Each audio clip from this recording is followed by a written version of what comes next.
în spate California plină. Am să vă arăt unde am anunț și descărcăm. Încerc să nu dicui cu, nu știu, chestii care poate fi relevante pentru că avem un chat, avem un chat.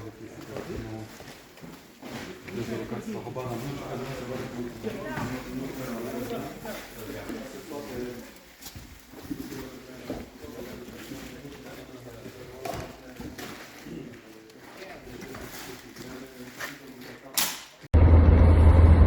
Bună la toți! Vă doresc o duminică binecuvântată și o duminică plăcută și liniștită.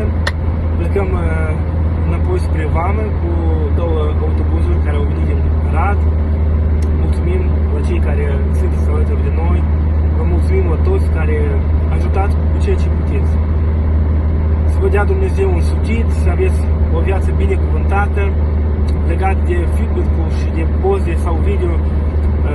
Scurt timp, cred că o să putem regla și să putem organiza bine și lucrurile de genul acesta. Pentru că noi primim în Cernăuți la un depozit și mai departe dăm la un depozit în Kiev sau în alt oraș cu care ținem legătură. Și primim destul de puțină informație de acolo și îi rugăm și le-am rugat eu personal. A doilea lucruri de bază care îi să ajungă pe loc cu aceste alimente sau medicamente sau altceva.